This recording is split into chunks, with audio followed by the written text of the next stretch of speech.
Hello everybody, I am Andrew and I'm here to answer your questions. We got a question on the TikTok. All of my links, including the TikTok link, are down in the description. Be sure to check those out. We have a question from a friend today who wants to know, how do I raise my testosterone levels naturally? And boy, do I have a list for you guys. I put together the most comprehensive list on the internet of ways to boost your testosterone naturally. Now I have some interesting science and some studies that I'm gonna briefly go over for each item with you guys. I'm not gonna inundate you with a bunch of jargon and stuff. I was able to locate a lot of these studies with the help of T Nation, which is a website, tnation.com. You got Sugar, you got Thubodeau, you got all these great authors on there who write fantastic articles. If you're into fitness, if you're into things like testosterone, nutrition, weightlifting, go check out T Nation. I'll put that link down in the description as well. But a lot of these are just common sense. A lot of these are time-tested ways to ensure that your body is maintaining healthy testosterone levels, because as we know, and as research has shown time and time again, men in the West being America, North America, Europe, developing countries, our testosterone is under attack. It has been decreasing steadily ever since the 1980s. Sperm counts have been decreasing.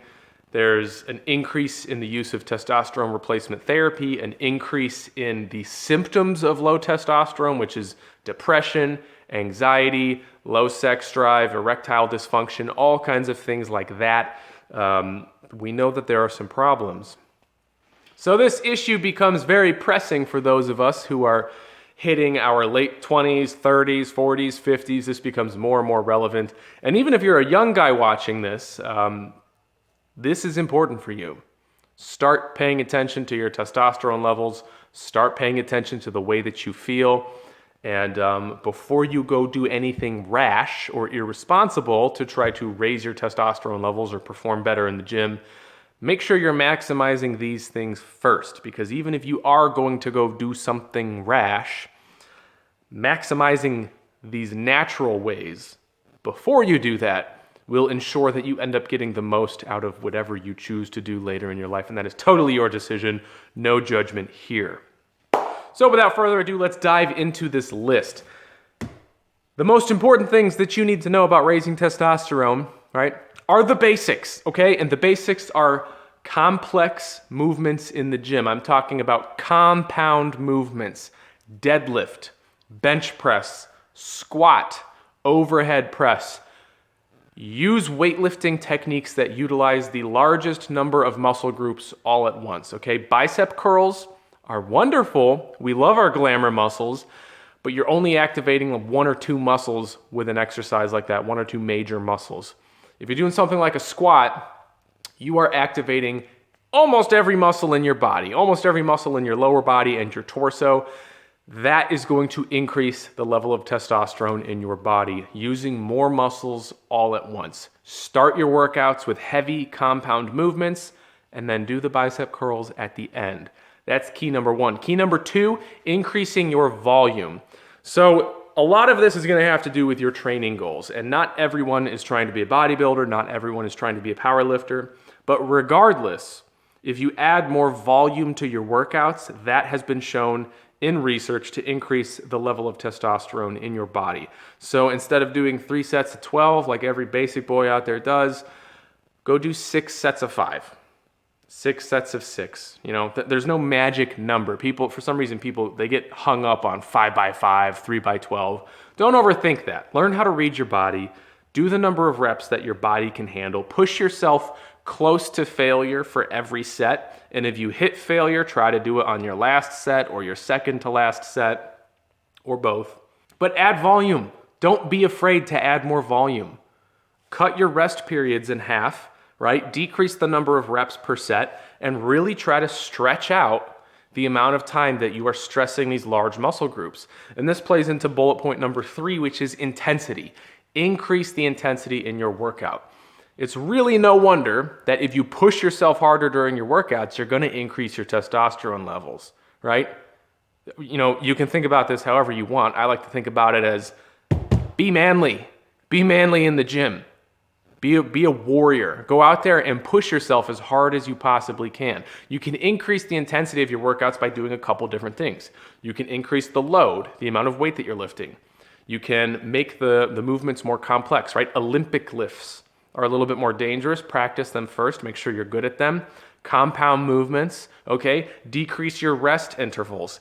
Increase the intensity with which you're lifting, right? Really focus on the contraction. Try to minimize cheating, right? If you're doing your curls, try not to swing. Try to be real stiff. Focus on the contraction. Use your mind-muscle connection. Read your body. Learn what your body likes and how to push it. Find your limits. Increase your intensity. Increase your volume. Use compound lifts. Those are the three. That's where every man should start. Okay, those are the basics. Another really easy way to increase the level of testosterone in your body is to have a high carb and protein meal before and after every workout. As you know, having carbs and protein before a workout is setting you up for success. Having those carbs in your bloodstream and readily available is going to allow you to exert yourself more in the gym. I know if you're a keto person, you might not like this. You don't have to do it. But for those of us who are not on the keto diet, smashing a bunch of carbs before a workout is going to increase your ability to work out intensely, okay? It's going to play into the first 3 bullet points I just listed. Furthermore, having carbs and protein following a workout is going to increase the anabolic hormones in your blood. It is going to increase anabolism, which is the growth of new tissue. It's going to decrease catabolism because if you have those resources in your body and readily available, your muscles can get right to work and start repairing themselves. If you are starving yourself, you're going to be breaking down things in your body, and that is not an environment which is going to enhance your test levels, okay? So I know we're starting real basic here, so let's start getting a little more specific, shall we? Something really important that a lot of guys don't pay attention to is cholesterol, okay? Cholesterol is a very important element for your androgenic hormones. A lot of guys out there who are trying to get lean eat lots of chicken. They eat lots of egg whites, things like that. The problem with that is that those things are very, very low in cholesterol. You want to make sure that you're eating proteins that have cholesterol, like whole eggs, beef, shrimp, butters, cheeses. All you got to do is go on Google, right, or DuckDuckGo, which everyone should be using instead of Google, but that's just my opinion. Go in there and type in foods high in cholesterol, high and healthy cholesterol. Start looking them up. Add them into your diet, make sure you're getting enough of them. You need to have cholesterol in order to build these hormones. There's also a lot of people who freak out about cholesterol because there's been a lot of research that is now becoming controversial. A lot of prominent people who are smarter than me are starting to question if we should be as scared of cholesterol as we've been led to believe. Which is not surprising because we've been scared of things like fat in the past, and it turns out that carbs are actually more of a bigger enemy than fat ever was. Nutrition is complex beyond comprehension. It changes constantly. There's always new information. The important thing is to not be overwhelmed by new research. Wait for research to come out and continue confirming new information, and just try to do what works for you. Do what helps you feel good. The point that I'm trying to make here is don't be scared of cholesterol. What you need to be scared of is high levels of blood triglycerides, right? If you're doing blood panels, pay attention to the cholesterol, okay? Pay attention to your HDL and your LDL, but also pay attention to your triglycerides. You want to keep those down more than anything. Cholesterol probably isn't such a bad guy after all, based on new research. So there are some pretty easy ways to keep healthy cholesterol levels and keep your triglycerides. So here are a few ways to keep your triglycerides level low and your healthy cholesterol levels at a reasonable level. Eat organic food. Minimize starchy carbohydrates like potatoes. Eat lots of veggies. Exercise and take omega-3 fatty acids. Simple enough, right? I started forking out the extra money for organic food about a year ago. Hurts the wallet a little bit more, but I will tell you, it does taste better. Could just be placebo effect. Doesn't matter. Even the placebo effect is real to me. And you don't want to be eating all those pesticides. You just don't. So this kind of segues into number 6 that I have here on my list, which is actually fish oil. If you're not supplementing with fish oil, omega-3 fatty acids, you're literally insane, because the research on this has been out forever. It has been confirmed hundreds of times over that fish oil has huge benefits on your health. And if you're not taking it for testosterone, take it for the other benefits for your heart. You need to be supplementing with this, especially if you don't eat lots of fish or seeds. So now we're going to start getting into some of the juicy research details. So for fish oil, there was a study done with 1,679 men between the ages of 18 and 21 years old. The men who had been taking fish oil, compared to those who hadn't, had larger testicles, greater semen volume, higher sperm counts, and higher free testosterone levels by 8%. That is insane. They also had lower LH levels, and this was use duration dependent. So the longer you had been using fish oil, the greater the difference was with the group who hadn't been using fish oil. So men who had been using fish oil for longer than 60 days had even higher sperm counts, higher semen volume, larger testicles, and higher free testosterone levels. So the longer you take fish oil for, the more it's going to fortify your body, it's going to fortify your testosterone and your sex hormones and keep you healthy. So take fish oil, buy a high quality fish oil. It's not going to hurt you if you take a little bit more than the label tells you to. I take 2 to 3 capsules every day, and I also eat chia seeds and sardines right out of the can. So I'm set with omega-3. It's easy to get, it's cheap, do it. Number 7 is coffee. Coffee, okay? And disclaimer, it's not because of the caffeine, okay? I didn't say caffeine. You can buy caffeine pills, that's not gonna help you. Coffee is what's gonna help you, and that's because coffee, the coffee bean, has over 2,000 biologically active compounds, okay? This stuff is the nectar of the gods. It does all kinds of things that we don't even know, we don't even understand yet. But there are numerous health benefits to coffee, one of which being that coffee is the primary source of antioxidants for people in America. Because people drink more coffee instead of eating vegetables, right? Americans live on coffee. That's pretty much it. But the cool thing about this study is decaf is fine, okay? So if you're someone who has had caffeine dependence problems in the past, such as yours truly, you might want to try to drink decaf instead of regular coffee and try to keep your caffeine intake under control, especially if it makes you jittery. But listen to this. So people who drank 3 to 4 cups of coffee a day compared to people who didn't had 3 to 7% higher free testosterone levels. They had lower estrone, lower estradiol, 9.3% higher fat-binding hormone adipoconnectin. Adipoconnectin is a hormone that binds to fat, helps you metabolize it. They had 9.3% higher levels of that hormone just from drinking coffee. Crazy. This was dose dependent, so the more coffee you drank, the better your results were. Again, don't go overboard with this, especially if you're drinking regular coffee. But if you want these benefits, just drink decaf. So here are some notes. Decaf is fine.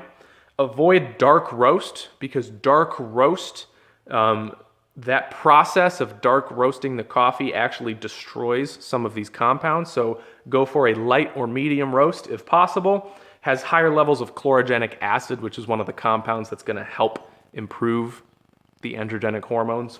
If you can, get a coffee that's from Kenya, Ethiopia, or Colombia, because these coffees are grown at a higher altitude, they're closer to the equator, and those two factors have shown to increase the amount of chlorogenic acid in the coffee. So go grab some decaf or some regular coffee, be responsible with this, drink 3 to 4 cups a day of light medium roast from somewhere close to the equator that's up in the mountains. Boom, coffee. Moving on, number 8. In order to increase testosterone in your blood, you want to reduce the level of sex hormone binding globulin. This is a protein that roams through your bloodstream, it binds to testosterone, and it prevents it from doing its job. Now, different people are going to have different levels of SHBC in their blood, or SHBG rather. You don't need to go get this tested, you don't need to know what this is. All you need to know are the basics for reducing the amount of SHBG in your blood, and there are some simple ways to do that, so let's go over those. Alcohol, smoking, stress, overthinking, malnutrition, lack of sleep, aging, consuming too much fructose, which is the sugar found in fruit and juice, and other hormonal problems and hormonal health conditions can all increase the amount of SHBG in your body. So you want to address those things one by one. Don't drink. I don't drink. I know drinking's kind of cool, especially if you're young. Truth is, it's not that cool. If you drink, do it responsibly. Try to stop. Don't smoke. Putting smoke in your lungs is never a good idea. If you like nicotine, start getting nicotine gum or nicotine toothpicks. Even I, someone who has never had a cigarette, use nicotine toothpicks from time to time because I like it, and nicotine itself has been shown to actually have some benefits in some research. That's a different topic though. Stop smoking. Reduce your stress. Learn how to meditate, okay? Read up on Stoicism or Taoism or adopt a nice religion. Do something for yourself that's going to help you deal with the world in the way that it is, because it's the world and it's the way that it is. The best thing you can learn to do is how to deal with life in your own way. Address problems in life by addressing yourself first. It will reduce your stress. Don't overtrain, okay? Don't overthink. Don't beat your body up. You can't stop aging, but try to age gracefully. Do it healthfully. Keep exercising. Eat healthy food. Take your vitamins. Take your fish oil. And just don't eat too much fructose. Don't eat too much sugar of any kind. Simple. There's also some nutrients that reduce SHBG that I looked up for you, and that includes zinc, magnesium, vitamin D, boron, calcium, and our good friend fish oil, which is not, it's not a mineral or a vitamin. It's a supplement, but fish oil is incredible. Like I said before, if you're not taking fish oil, you're an idiot, so start. If you find a really good multivitamin, you're gonna get all those things. I take a multivitamin every day, but I also buy bulk zinc and bulk magnesium off of bulksupplements.com. You can get it on Amazon. The prices are the same. Zinc and magnesium come in a couple different forms. Some forms of zinc and magnesium absorb slowly or less effectively than others, so make sure you read the labels. Just take a healthy dose. It can be very difficult to take too many minerals, but it can be done. You don't want to overdose on vitamins. That is totally possible. But make sure you're getting enough. Your average multivitamin does not have enough zinc. It does not have enough magnesium, especially if you have a really boring diet or a typical American diet. Unless you eat a very wide variety of food, including lots of vegetables every day, you're probably deficient in a lot of these things, including vitamin D. I take a ton of vitamin D. Vitamin D has a ton of other benefits. So, just research these things. Do your own research. There's a lot of opinions on how many, what the serving size should be for these things. So make your own judgment. Make sure you're getting enough. Second to last, we have some herbs. These are the really, really exciting ones that I am eager to share with you guys. We've got some scientific names and a lot of studies that I'm going to just be reading off to you, so forgive me for reading. The first herb is Tongkat Ali, Tongkatali. You may have heard of this. It is sometimes called the Viagra of the East. It has been used in places like India for a very, very long time in traditional medicine. It comes from a plant called Eurycoma longifolia, and there's some really interesting research on it. I have used Tongkat Ali many times in the past. It's just a powdered plant. It's a dark brown powder. It is extremely bitter, so you just gotta deal with it. You can put it in capsules if you're that kind of guy, or you can just drink it and deal with it. But here's some studies. So a group was given 200 milligrams of Tongkat Ali for 5 weeks, and at the end of the study, there was a significant increase in their free testosterone and a decrease in their estradiol. Awesome. Another study, there were 320 men with hypogonadism, which basically means that their testes were not up to par. They were not functioning the way that they should. 10% of them, only 10% of them had no symptoms of low testosterone. 90% of them had symptoms of low testosterone. Like I said, depression, low sex drive, low energy. 30% of these men had normal testosterone levels within the normal range. That means 70% had low testosterone. So they did a study. They took Tongkat Ali for a period of time. At the end of this period, 70% of them no longer had symptoms. Went from 10% to 70%, no longer having any symptoms of low testosterone. And get this is the incredible part. 30% of them had normal testosterone before the study. After the study, 90.8% of them had normal testosterone levels. That's crazy. 30 to 91% from a ground up plant. And with a lot of these herbs and a lot of this other stuff, we don't even really understand the mechanism of action here, and we might not even know which compound is doing this. But Tongkat Ali is one of the plants that we are fairly certain has a significant effect on testosterone. The second plant I wanted to mention is Forskolin Carbonate. All right, it's spelled Forskolin, carbonate. Comes from a plant called the Indian coleus plant. And we understand a little bit about this compound. It increases cyclic AMP, CAMP, which is a very important molecule in your body that does a lot of things. Among those things, increasing testosterone, increasing thyroid hormone number 4. It helps metabolize triglycerides, increases protein synthesis, and it activates brown adipose tissue. If you know anything about exercise physiology, you know that all of these are really good things. You want these things to be happening. This plant is worth taking. There was a study of males in a 12-week trial who took Forskolin Carbonate for 12 weeks, and at the end of the trial, it was shown that they had a 16.7 plus or minus 33% increase in total testosterone. Okay, that means on average, there was a 16.7% increase with a variance of 33%. So the results varied quite a bit, but an average increase of 16.7% is wild. There was another study that gave a 3 to 4% decrease in body fat to the placebo group. So men who took Forskolin Carbonate on average had a 3 to 4% decrease in body fat compared to the placebo group, which also had a decrease because they were on a workout regimen, but there was a significant difference. The men who did not supplement with Forskolin had a 3 to 4% smaller decrease. Pretty crazy stuff, right? These are just herbs. The last herb I want to bring up is Tribulus Terrestris, which is also known as puncture vine. This is a plant that's been used in Chinese medicine as a libido enhancer for quite some time. Now, this plant, unfortunately, had a lot less research than the other two. I kind of dug through some of the studies. Most of them were animal studies, which are still meaningful. All of these studies should be taken with a grain of salt, right? These things need to be replicated. The more studies, the better. But Tribulus terrestris still had some interesting results. There was an animal study that showed a significant increase in the number of androgen receptors in the brain. As you know, these are the receptors that bind to the androgenic hormones. They're going to increase the bioavailability of these hormones. They're going to make you feel better, make it more effective. So an increase in the amount of the hormone or an increase in the number of receptors, those are both good things. So Tribulus terrestris.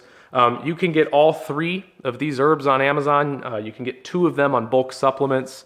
They're available. I'll throw some affiliate links for Amazon down in the description to make it easy for you guys to find these things. The last thing that I want to bring up is mindset, right? Number 11 is going to be mindset. I can't prove to you that the way you think is going to affect your physiology, but I would bet my life that it does. If you want to feel like a stronger, more vibrant, healthier man with more ambition and more energy, start acting like one. It's that simple. There have been studies on animals that show something as simple as your posture increases the amount of serotonin in your body. And serotonin is that feel-good hormone that makes you confident, makes you happy, makes you more willing to take risks, right? And those are the kinds of things that's going to increase your testosterone, right?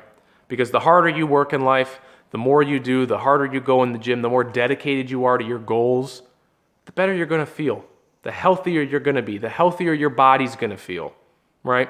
Do not underestimate the power of your mindset to change your life and to change your body. I don't have any studies to back this up. I'm sure I could dig some of them up, but seriously, pay attention to your self-talk and the way that you are carrying yourself. If you want to change your life, start acting like the person that you want to change into.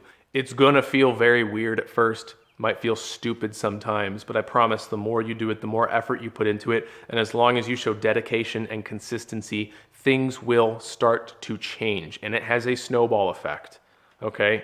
That, along with all 10 of these other things, are really gonna help you, okay? Like I said, testosterone's under attack. Masculinity is under attack, right? But it's not the bad guy. Testosterone is not the bad guy. Masculinity is not the bad guy. Men are not the bad guys. We need to take care of ourselves. We need to stay strong and ambitious and resilient and virtuous and do the things that we need to do to build the lives that we want so that we can make the world a better place. And it's our job to take care of our bodies and stay on top of these things. So let's do a quick recap, okay? Bullet point number 1, for increasing testosterone naturally, compound movements, make those a priority. Add more volume to your workouts. Increase your workout intensity. Consume healthy carbs and proteins before and after workouts. Make sure you're getting enough cholesterol and you're keeping your triglycerides low. You can do this by eating organic, minimizing starch, consuming more veggies, exercising, and taking omega-3 fatty acids. Point number 6, take omega-3 fatty acids, fish oil. Point number 7, drink 3 to 4 cups of coffee a day. Make sure some of it's decaf. Go for medium to light roast. Get stuff from Kenya, Ethiopia, or Colombia. Reduce sex hormone binding globulin in your body by avoiding alcohol, avoiding smoking, lowering stress, getting good nutrition. Don't overtrain. Don't stress out and overthink. Minimize fructose and sugar consumption. Get a blood panel from time to time. Check your hormones. Number 9, get nutrients, minerals, and vitamins that reduce SHBG in your body. Zinc, magnesium, fish oil, vitamin D, boron, and calcium. Make sure you're getting enough of those. 10, you can supplement with some herbs. Tongkat Ali, Forskolin Carbonate, and Tribulus Terrestris. And number 11, take care of your mindset, right? Be a warden to your mind. Watch your thoughts. Pay attention to the things you're saying to yourself and try every day to be a little bit better. You can do it. I wish you the best of luck. If you enjoyed this video, consider subscribing, leaving a like, leave a comment down below if you have other suggestions. If you have other interesting research or anything at all to say, please contribute to the conversation. I appreciate each and every one of you. Have a great day. We'll see you in the next video.